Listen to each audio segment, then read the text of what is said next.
महाराष्ट्र न्यूजमध्ये आपले स्वागत आहे। मानधनात वाढ, 25 जुलै राज्य शासनाकडून घोषणा। अंगणवाडी शिक्षिका 2025 अखेर वर्षाच्या शेवटी मानधनात वाढबाबतची मोठी अपडेट पाहूया सविस्तर।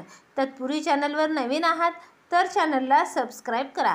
2023 मध्ये अंगणवाडी सेविकांनी 15,000 रुपये मानधन मागणीसाठी संप केला होता। राष्ट्रीय महिला आयोगानेही 2022 मध्ये समस्या अधोरेखित केल्या। महाराष्ट्र राज्य अंगणवाडी कर्मचारी संघ, समता संघटना आणि इतर युनियनने वेळोवेळी आंदोलने केली, त्यातून काही प्रमाणात सुधारणा झाल्या। गेल्या महिन्यात प्रोत्साहन भत्त्याची घोषणा झाली। सुविधांचा अभाव आणि तांत्रिक अडचणी, अत्यल्प वेतनाबरोबरच अनेक समस्या कायम आहेत। अनेक केंद्रात स्वच्छतागृह, गॅस, स्वयंपाकघर नाही, अन्नधान्य वेळेवर पोहोचत नाही। डिजिटल कामकाज वाढले तरी मोबाईल, डेटा, टॅबलेटची सोय नाही। तांत्रिक प्रशिक्षणाचीही कमतरता आहे। शासनाने 2025 अखेरपर्यंत सर्व अंगणवाड्या स्मार्ट अंगणवाडी करण्याची घोषणा केली आहे। त्यात डिजिटल शिक्षण, आधुनिक सुविधा, स्मार्ट किचन आणि वेतनवाढ याचा समावेश आहे, पण याची अंमलबजावणी होणे अत्यावश्यक आहे।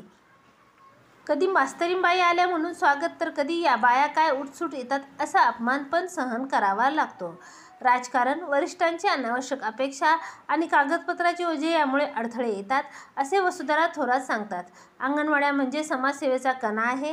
अंगणवाडी केंद्र म्हणजे फक्त शिक्षणाचे नव्हे तर सामाजिक आरोग्याचेही मुख्य केंद्र आहे।